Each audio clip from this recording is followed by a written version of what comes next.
Welcome back to the YouTube channel. It's your favorite village boy, Mr. Ghana, baby. And I've always been telling you guys that agriculture is the future. And I'm not going to stop talking about this until I see the youth of Africa investing in agriculture. I am a farmer.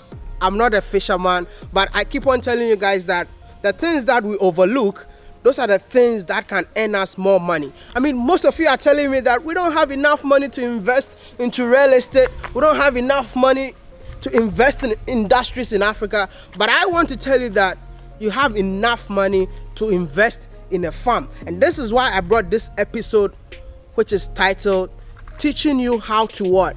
Farm in Africa with Little Amount of Money. I'm not saying it's all about going to the farm to weed.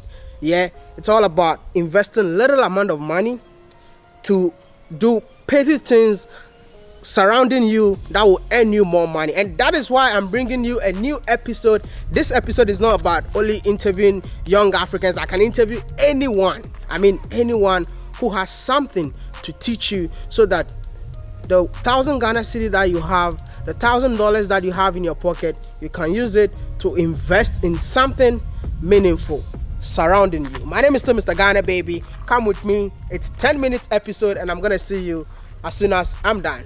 Don't forget to like the video, subscribe, and be part of this awesome family. 2 million this year. I'll see you all. You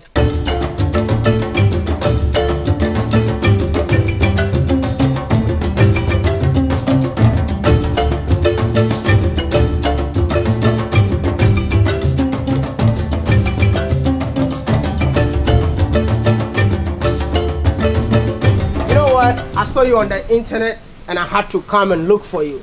But on the internet, when I read your profile, they told me you're Kenyan. Yes, I'm a Kenyan. You're Kenyan? Yes, I'm born third generation Kenyan. Third generation? Of Indian origin.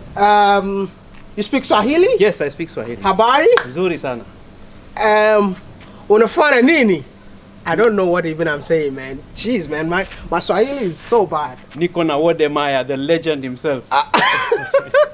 It's a pleasure meeting you. Same And I have, the reason why I came to see you today is like, I realized that you're doing something new, something different. I'm trying to inspire so many young Africans to invest in Africa with a little amount of money. And that's what led me to your house. So this is where you live? Yes, this is where I live.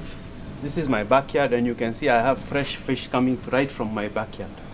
You're doing everything at your backyard? This is my backyard. And this is the concept we want to develop because of urbanization. A lot of people are moving to cities and they don't have huge tracts of land to put up ponds. So we are trying to encourage urban aquaculture in your backyards. You know what? I know when it comes to fish farming, the ones that I've visited, I mean, it's huge. It can take the whole area. Yes. But you're just doing it right at your backyard. Yes. And this is biofloc technology. Now, what you see them doing in huge ponds, I'll explain to you. In a huge pond, okay, if it is unmanaged, from an acre of land and a pond on an acre of land, when you have not managed your pond, you can get around 6 to 8 tons of fish from that 1 acre. With my technology, if you put it on 1 acre, you will get more than 70 tons of fish. That is the difference. You said my technology. I mean, this technology is not my technology. This technology was actually developed in the US and in Israel way back in the 1990s. Okay. And it is used a lot in other countries, especially in Asia, whereby they need to bring down the cost of production. Because everything is very highly competitive, so they need to bring down the cost of production. So they use a lot of this technology to produce more at a lower cost. You know what? We are in Ghana. Yeah. Before you take us to go and see what you're doing, you are in Ghana right now. But you said you're born in Kenya, third generation. What brought you to Ghana then? I came to Ghana initially. I used to work for a bank, and then I stopped that and I started my own manufacturing of tarpaulin. Okay. So we manufacture the tarpaulin. One of the products we manufacture is the tarpaulin tanks for the fish. You manufacture right here in Ghana? Yes, we manufacture in Ghana. We produce them in Ghana. Oh. Yes. And then after the tarpaulin, you decided to... So when I had the tarpaulin and I saw that there is a need to bring in this technology, and because I was trained also in this technology in India, in biofloc, I decided to now try and introduce this technology using our tanks.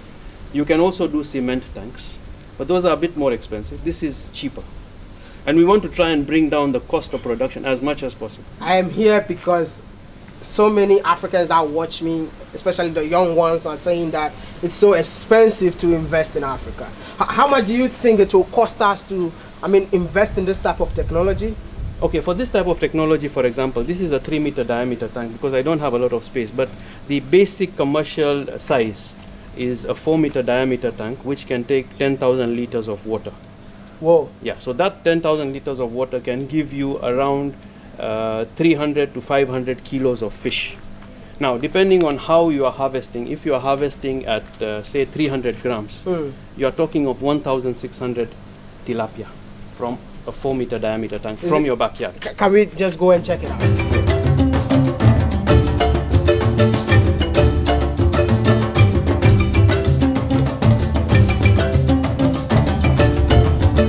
I don't know if you're willing to train people for me, because that's the reason why I'm here.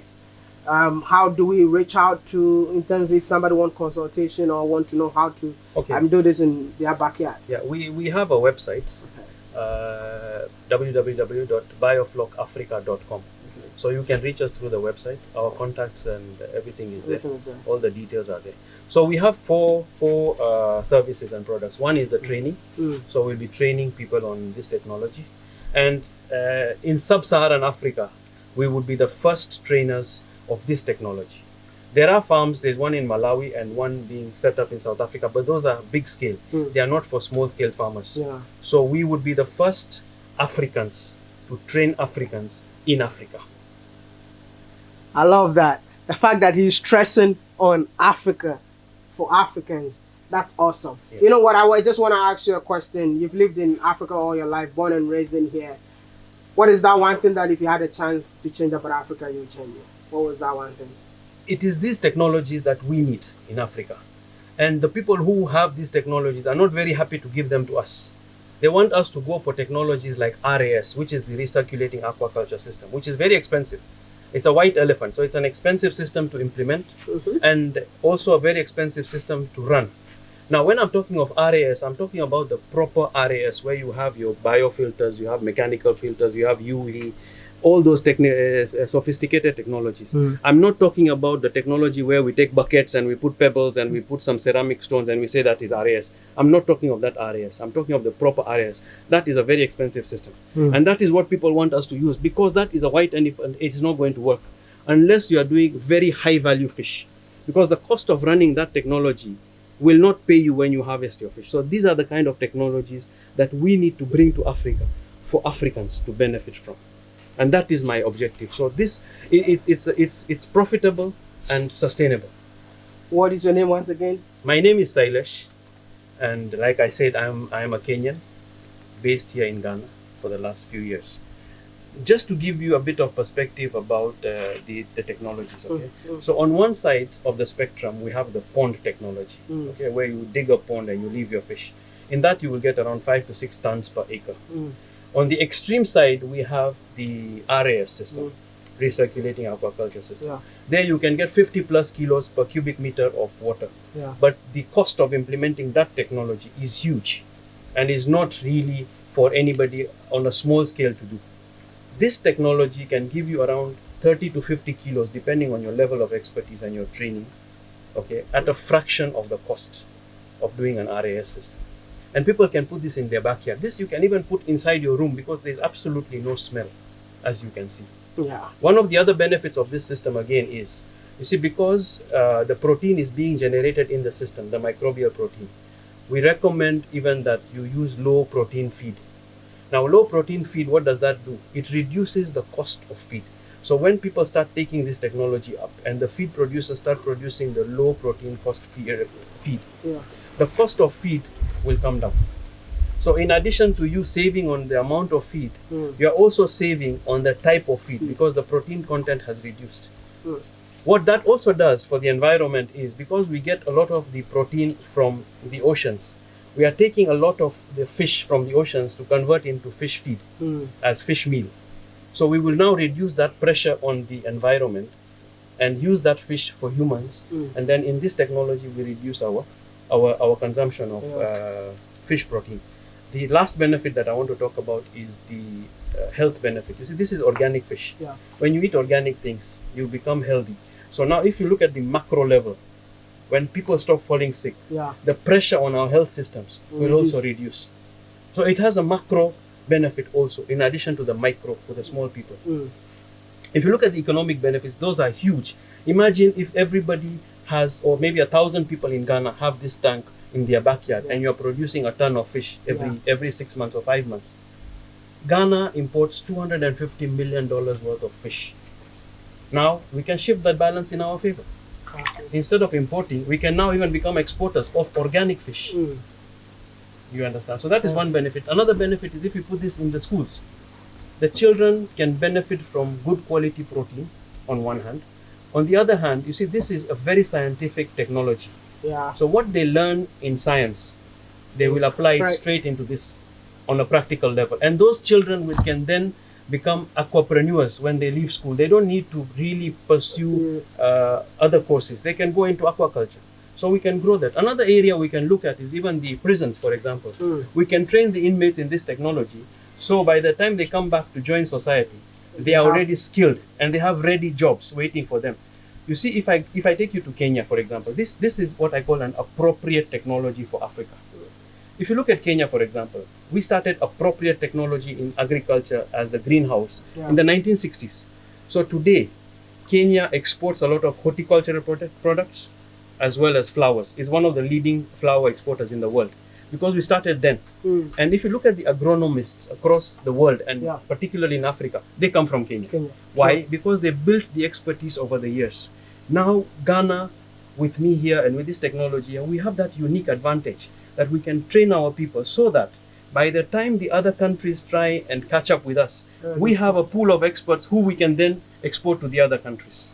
So that is an advantage we have. And this technology is the technology of the future. It's the blue revolution in aquaculture. And this is what people should adopt if they want to get profitable output. And this can be used for any fish. If it can work for tilapia, you can use this for catfish with your eyes closed. I don't know, since you've been mentioning so many advantages, what are the disadvantages of using this method? Okay, I wouldn't call them disadvantages because there are no disadvantages. There are only challenges. There are small challenges, like every system has a challenge. The first and the most important challenge of this technology is the training. Training is extremely important. You have to be properly trained to be able, because all this is based on scientific principles. And you have to understand the scientific principles before you can manage the water. So training is the most important thing. Second challenge is that it needs some preparation time. So you don't just fill your water and bring fish and you put them inside. It will not work. So there is a preparation time. You have to prepare the water, you have to prepare the fish, and then you can start. And once you do that, your mortality is almost zero. You should not get any mortality. So that is one of the challenges. Another challenge is electricity. You must have constant electricity, if especially you are doing tilapia. Even for catfish, if you are doing catfish, the system still needs aeration because you want to keep it an aerobic environment. You don't want anaerobic status. It cannot use solar? It can use solar. It can use any form of electricity, but you have to have electricity and a backup. So when lights go off, you have to have your backup taking up. Okay, but is it expensive to go for the training? No, training is not very expensive. It's not expensive in that it's the most important thing. So you can decide to go for this, invest a lot of money, and a lot of people have done that because they are trying to save that training cost. So they invest a lot of money without going for training, and then they end up failing, so losing a lot of money. You see, training also, once you go for the training and you understand the technology, you will be able to know whether really that technology is for you or not for you. Because it needs some dedication. You have to be able to check the parameters, manage the parameters. It takes a bit of your time. Say 10 minutes every morning you need to spend on the time, and you are fine, you are good to go. So training is the most important. Without training, you will not be able to do the technology. And then this technology, you see, with these tanks, because we make them ourselves, we can make any size for you. So if you want a 5-meter diameter tank, you want 10 meters, 20 meters, whatever size you want, we can make it for you in this. Now after this, we are going to bring another technology for ponds. This is for tanks, that is for ponds. So where you have a pond and you already have, and with that technology, you will be able to increase your production by 5 to 30 times what you are currently doing. So that technology, we will bring it, we will introduce it later. So I'm gonna put the website link for you guys to check it out if you want to enroll for the training. And yeah, it's more affordable, and go learn it and start this wherever you are. Like I said, this year I'm teaching you how to fish. I mean, the easiest way to fish with a little amount of money. Thank you so much for watching. It's still your favorite village boy, Mr. Ghana Baby, and I'm gonna see you in the next one.